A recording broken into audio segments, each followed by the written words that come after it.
Hello, and welcome to another episode of my 30 plus decks.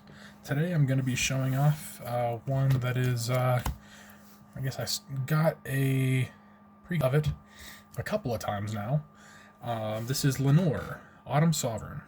Now, when I got this deck, it was a human-themed deck, or could have been made into a human-themed deck.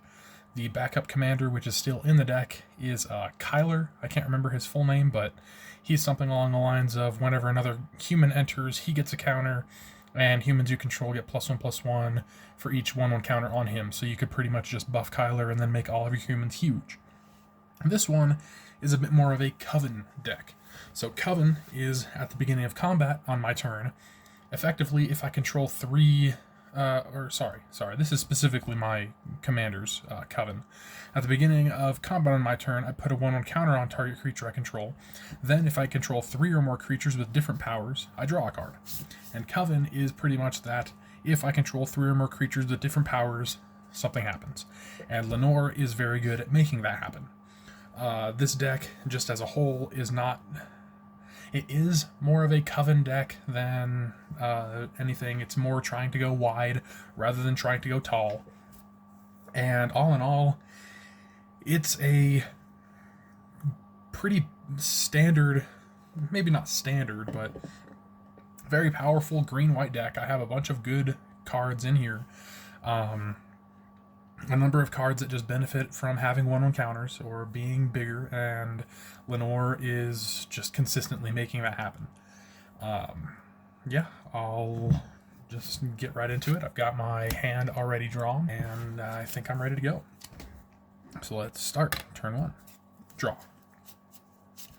Yeah, so this deck, just in a nutshell, is trying to get just the most benefit from 1/1 counters in any number of ways. So let's start with the plains.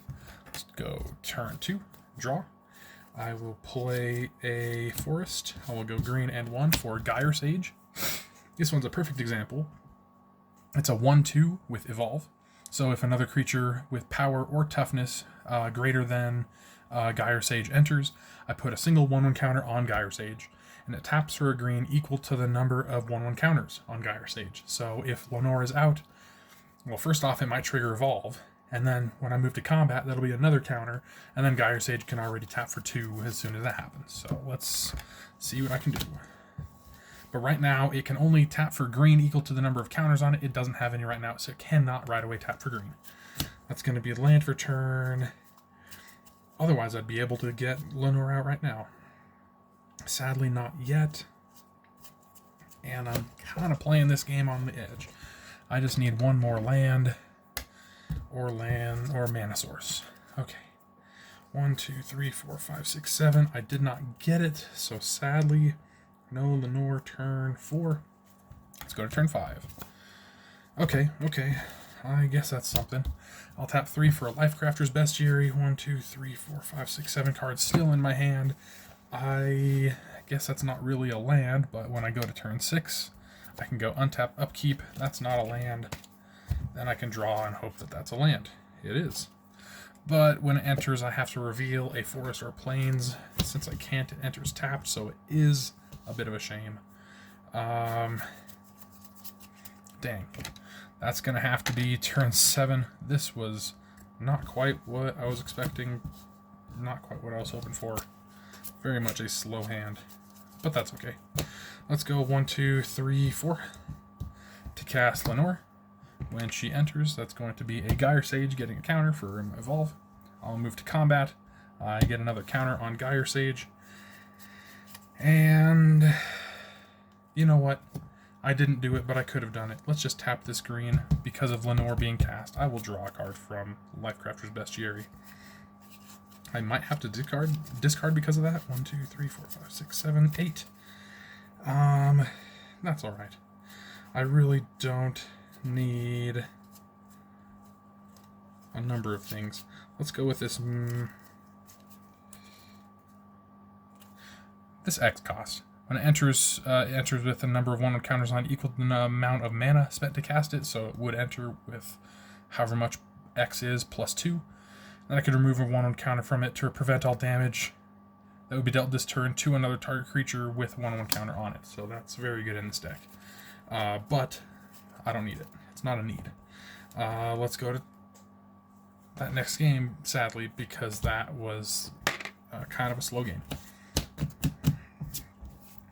Man, this deck has so many mana rocks, but it also does have a number of payoff cards. So I guess if I were to go through this deck again, I could take out some payoff cards. I could take out some of these 7-cost cards.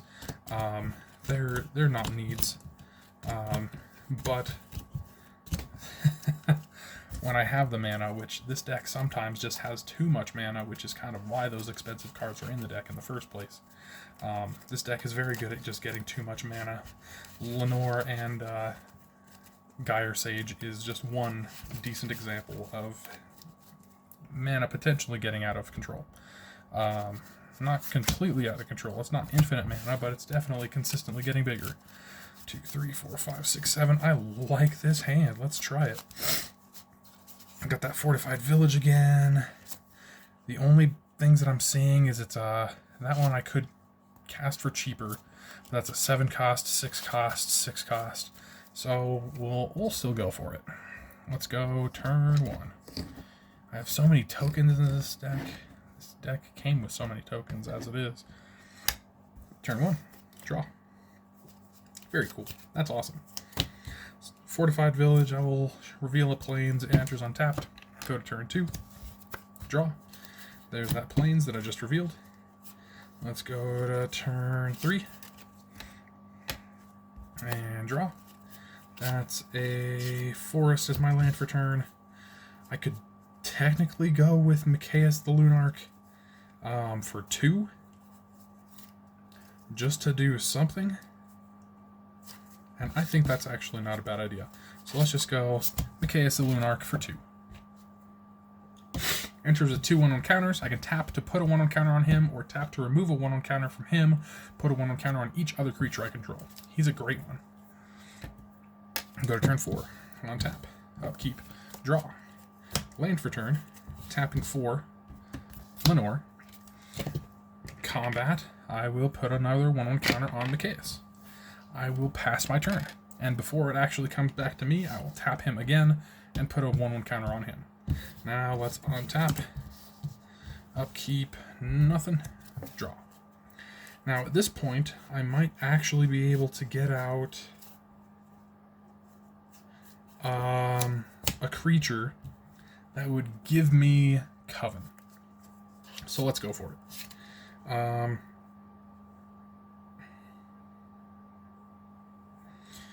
Green, white, and 1, 2, 3. Costs 1 less because it costs 1 less for each creature I control with a 1/1 counter on it. This is Hamza, Guardian of Arashin. Now this one I will zoom in on. This one is awesome. It's a 6-cost legendary creature elephant warrior. It's a 5/5 that costs 1 less for each creature I control with a 1/1 counter on it, as I just mentioned. And creature spells I cast cost 1 less to cast for each creature I control with a 1/1 counter on it. Which is excuse me.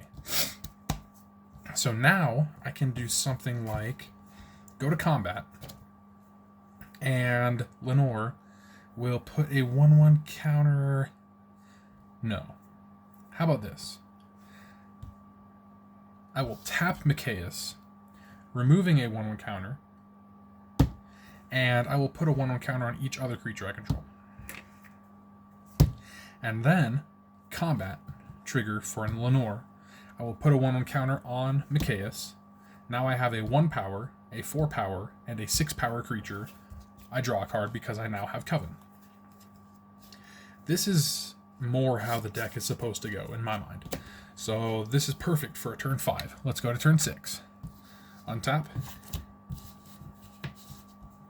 Upkeep, nothing. Draw. So now not only do I have Coven, my creature spells cost 3 less.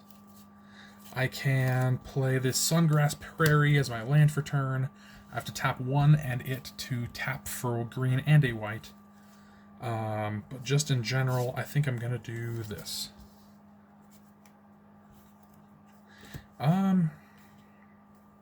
Actually, I could technically do something slightly better. White and 1 for Elite Scale Guard. It's a 5-cost 2/3. When it enters, I bolster 2, and whenever a creature I control with a 1/1 counter on it attacks, tap target creature defending player controls. This one's awesome. So many cards in this deck are just awesome and just work well with the 1/1 counters, which is why I think Leinore is just a very simple but very effective commander. So it enters. I bolster 2. Bolster depends on toughness. That is toughness 5, 4, 6, 3. So it has the lowest toughness. It has 2 1/1 counters on it as it enters. Then my creatures now cost 4 less because of Hamza. I'm going to tap green and white to cast Enduring Scale Lord. Now, Enduring Scale Lord, I know as a, I guess, almost combo piece. It could technically be a combo piece. But effectively, Enduring Scale Lord, if you have 2 of them, they work off of each other because it says whenever 1 or more 1/1 counters are put on another creature you control, you may put a 1/1 counter on Enduring Scale Lord. So if you have 2 of them, one of them gets a counter, the other one gets a counter. And because the other one got the counter, the first one gets a counter. And they just go back and forth getting counters off of each other because the other one got the counter until you choose to stop. Which, infinite combos, you have to choose to stop somewhere. And it is a May ability, so you have to choose to stop somewhere. Continuing. I could, for example, tap Mikaeus, putting a 1/1 counter on Leinore, Hamza, Elite Scale Guard, and Enduring Scale Lord. And because Enduring Scale Lord sees the other 3 counters, that's another 1, 2, 3 for Enduring Scale Lord. So it would get 1, 2, 3, 4, 5, 6. No, 1, 2, 3, 4. It would get 4 counters just from that interaction. I currently could do that. And it's something like I would not be able to cast one of my creatures because it has double devotion to green, and Sungrass Prairie cannot tap for white-green by itself. 1, 2, 3, 4, 5, 6, yes. Okay, so I'm going to do something like this. Move to combat. I will put a 1/1 counter on Mikaeus the Lunarch.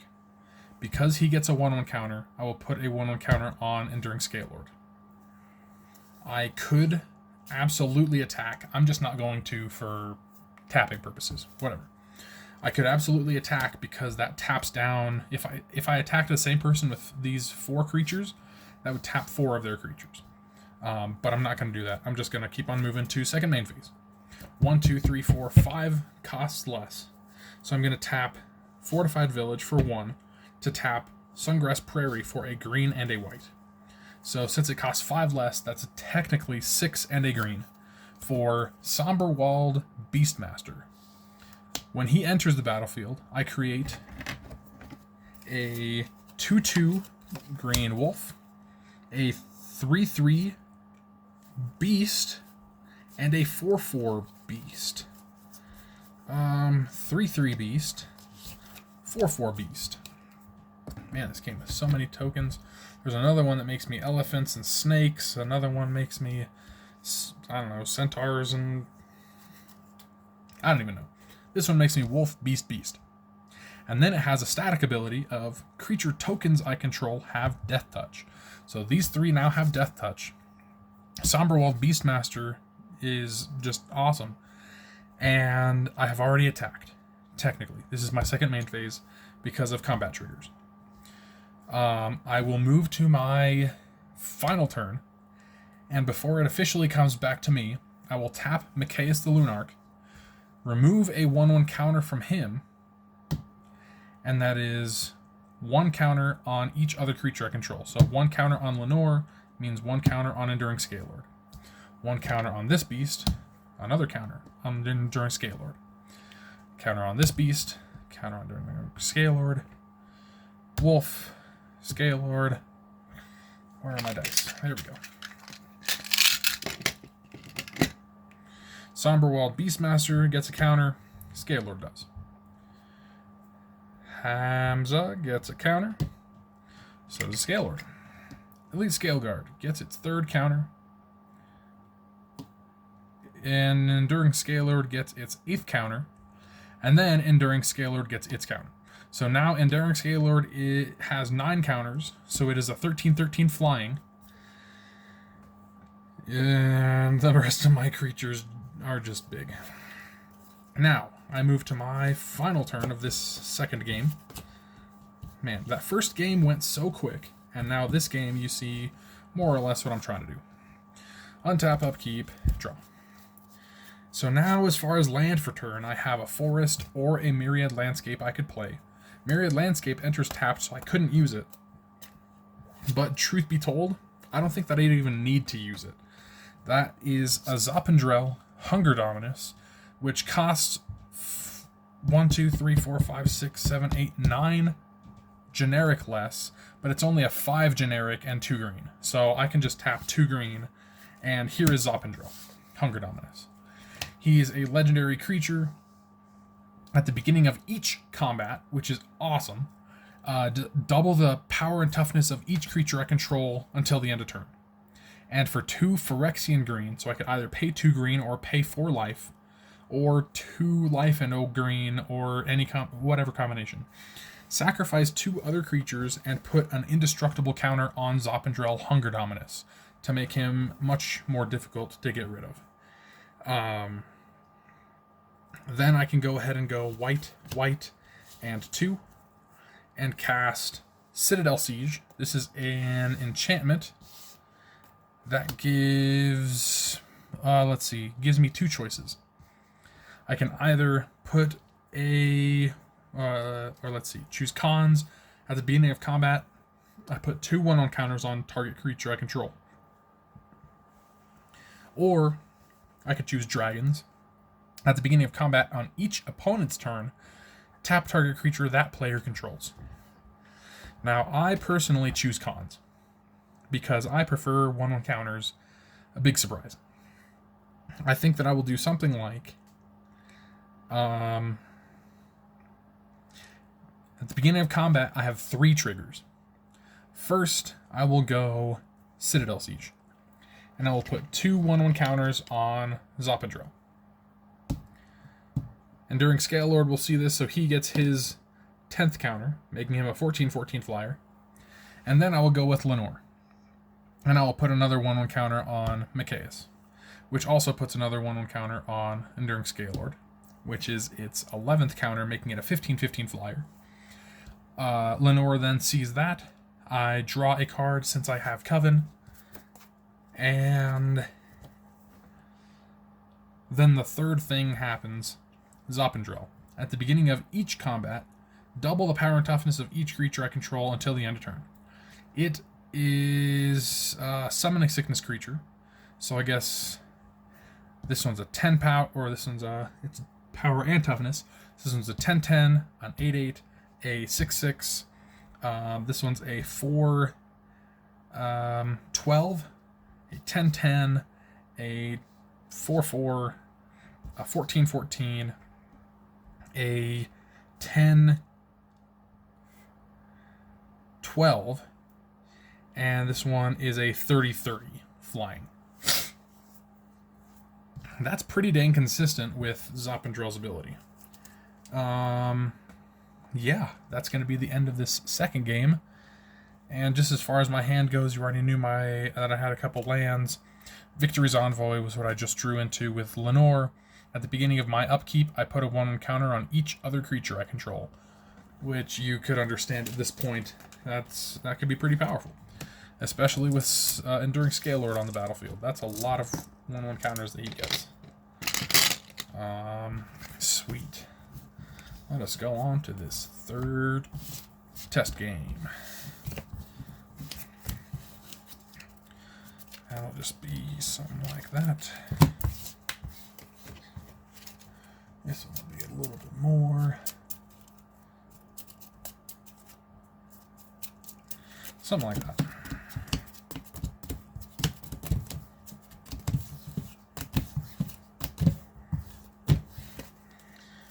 Okay.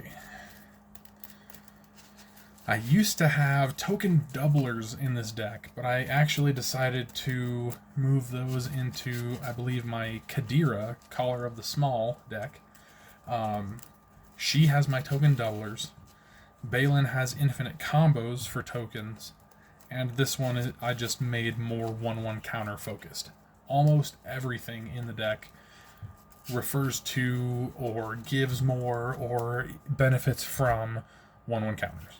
This is a very fun deck, and it's good just because it's focused enough. Like, all of my creatures are like, yes, please, 1/1 counters. Give me more 1/1 counters.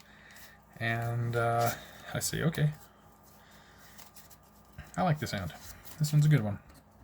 Let's start with turn 1 for this final game of this video. Draw. That works for me. Let's actually start with this forest. Pretty Unfinity Forest. Turn 2. Draw. That's nice. Land, tap, white and 1. Enoch Bondkin. This is a dog soldier. Each creature I control with a 1/1 counter on it has first strike. Yeah. Turn 3. Untap, upkeep, draw. Another forest. I think I will do something similar to last turn. Let's go white and 2. Mikaeus the Lunarch for 2. He is now a 2/2 first strike. Let's go to turn 4. Untap, upkeep, draw. Very nice. Actually, very nice. Land for turn. Let's go with 4, casting Leinore. And on combat, I will put a 1/1 counter on Mikaeus. Leinore has 0 power. Enoch Bondkin has 2 power. Mikaeus now has 3 power. So 0, 2, 3. I have Coven. I draw a card. 1, 2, 3, 4, 5, 6 cards in hand. Let's go to turn 5. Actually, before I officially go to my 5th turn, I will tap Mikaeus, remove a counter, goes down to 2, and then I will put a 1/1 counter on Enoch Bondkin and Leinore. They each now have first strike. Then I will go to untap. Upkeep, nothing, draw. Very nice. I like that. Let's see.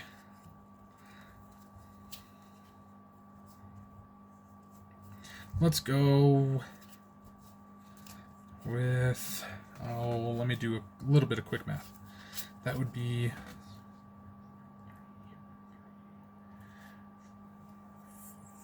5.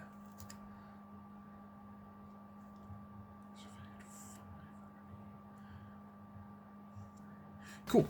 Let's do it. Land for turn will be a forest. Let's then go green, white, and 1. And I will cast Hamza, Guardian of Rashin. Just like last turn, he is costing 1 less for each creature I control with a 1/1 counter on it. Creatures I control, or creature spells I cast cost 1 less for each creature I control with a 1/1 counter on it. Then I could do a couple things. Let's go ahead and tap white and 1, since it costs 1 less, it costs 3 less. So white and 1 for this one. I'll zoom in on. Not like you can read it, but who knows? Maybe you've studied Phyrexian. This is Elish Norn, Mother of Machines. 4/7 Vigilance. Whenever a permanent I control enters the battlefield, if it had an entry effect, I copy that effect. I think that it's something like, if a permanent I control enters the battlefield, if permanent I control has a triggered ability, it triggers an additional time. Something like that. And triggered abilities of permanents my control or my opponent's control entering the battlefield, don't happen. So entry effects of mine double. The entry effects of my opponents just don't happen. Let's go ahead and move to combat. I will again put a 1/1 counter on Mikaeus. I have powers 1, 3, 3, 4, 5. So I do have Coven. I will draw a card. And then I will pass the turn, go into turn 6. Before the turn comes, I will tap Mikaeus again, remove a 1/1 counter, and then it will be a 1/1 counter on Leinore. That was 2, this should be 1. That's a 1/1 counter on Hamza, another 1/1 counter on Leinore, and another 1/1 counter on Enoch Bombkin. They all have first strike. Let's go to that 6th turn. That's going to be untap, upkeep, draw. Let's go with a Temple of Plenty. I will scry one. Wall of Mourning. That also has Coven, but I think that I'm going to bottom that card. I don't need that. I don't need that right now. Let's go. That actually could work. That doesn't work perfectly, I'll be honest. No, that really doesn't work perfectly, does it?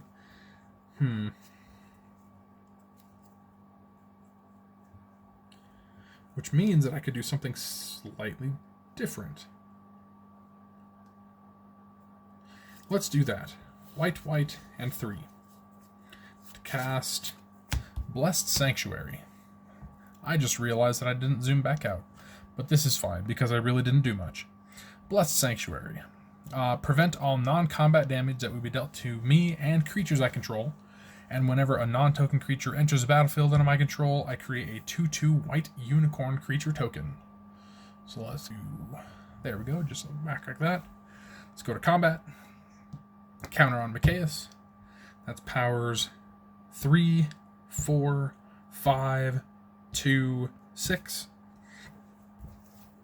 So I will draw a card. And then... let's see. I don't necessarily have to attack. I absolutely could with someone like Leinore being a 5/8 first strike vigilance. But anyways, I will move to my final turn of this video. I will, before my turn actually comes up, once again, tap Mikaeus, remove a counter to put a 1/1 counter on Enoch Bombkin, Leinore Mother of Machines, Leinore Autumn Sovereign, and Hamza Guardian of Erashin. Then let's untap everything. Untap, upkeep, nothing, draw. I will miss a land drop for this turn, but I don't think that that's the worst thing. I think that I will do something along the lines of... Ooh, yeah. Let's go 1 white, because it costs less. Crystal Barricade. This one I got from Foundations. 0/4 Defender. I have Hexproof, and prevent all non-combat damage would be dealt to other creatures I control. So this would have to go before this would go as far as damage dealing. Then let's go white and green. Casting Kyler, Guardian Emissary. So let's just put that up there. Let's put this guy up here. Kyler, Guardian Emissary. Costs 3 less because I have 5 creatures with 1/1 counters on them. Whenever another human enters the battlefield under my control, I put a 1/1 counter on Kyler. Other humans I control get +1/+1 for each counter on Kyler. Then I will, for 2 green, because it costs 3 less, cast Verdurous Gearhulk. 4/4 Trample. When he enters the battlefield, distribute 4 1/1 counters on any number of target creatures I control. And because of Leinore, that is actually 8 1/1 counters among any number of creatures I control, which will all be going on to Kyler. Now, Kyler will be seeing only Leinore and Mikaeus as other humans on the battlefield. But that means that Mikaeus is now an 8/8, or getting +8/+8, has 2 1/1 counters on him himself. And Leinore is getting +8/+8 with 3 1/1 counters on herself and being a 0/4 base power. So that's very awesome. I could easily move to combat, put another 1 counter on Kyler, and then just in general, I could tap Mikaeus to put another 1/1 counter on each other creature I control, including Kyler, which would keep Mikaeus at the same power and toughness, which is just neat. As far as what's in my hand, I have a Cultivator of Blades. It enters with either 2 1/1 counters on itself, or I make 2 1/1 servos. I typically go with the counters. When it attacks, I may have other attacking creatures get +X/+X until the end of turn, where X is its power. It is an Elf Artificer, otherwise I probably would have tried to play it, because then it would be huge. Citadel Siege, which I played last game. I'd probably choose cons just to put those 2 1/1 counters on even more consistently. And Camaraderie, which currently I had 1, 2, 3, 4, 5, 6, 7, 8 creatures. Actually, because of Crystal Barricade, and because of Verdurous Gearhulk, and because of Kyler, I would be making... Let's see if I even have them officially. Maybe I do, maybe I don't. Maybe I don't. That's okay. Let's just use this guy. I typically do. This guy riding a zebra is my unicorn token. Because I had 3 non-token creatures entered, I would get 3 unicorns. And then, let's zoom in on Camaraderie. I gain X life and draw X cards, where X is the number of creatures I control. Creatures I control get +1/+1 until the end of turn. That is 1, 2, 3, 4, 5, 6, 7, 8, 9, 10, 11. I would probably be playing this next turn to draw 11 cards, gain 11 life. Creatures I control get +1. And that's the game. Man, that first kind of showcase of the game, it just didn't get enough land. That was really it. If it had gotten enough land, it really would have showcased the deck probably as well as these other games did. But either way, I'm kind of happy with what I showed. Hope you enjoyed, hope you stayed. Yeah. This is definitely a simple deck. It came as just kind of a typical 1/1 counter, make creatures, get yourself Coven, whatever. And then I was like, this benefits from counters, and this benefits from counters. Let's put this in here to benefit more from counters. Elish Norn, which honestly, this art is one of the more expensive arts. It isn't shiny, but still, that's not even what I'm getting into. It's a very good card that just goes very well in this deck. I would have to double check the actual texts of it to see if it's like permanents I control are affected, because then that would mean any human I control entering would put an additional 1/1 counter on Kyler. It really is something where I just need to... I mean, truth be told, I would have my phone as a reference, but I'm also using my phone to record. So either way, it works out. This is definitely a fun deck that I've... Just looking at the commander, you wouldn't think of quite the extent of what I'm going to. But now you know. Hope you guys have a great rest of your day, and I will see you hopefully in this next video. I'm going to be keeping on and making them pretty dang consistently, trying to push out at least a video a day until all of my decks are showcased. I'm getting to the end of my decks that are going to be showcased and sleeved. I just have so many decks that I can't quite sleeve them all yet.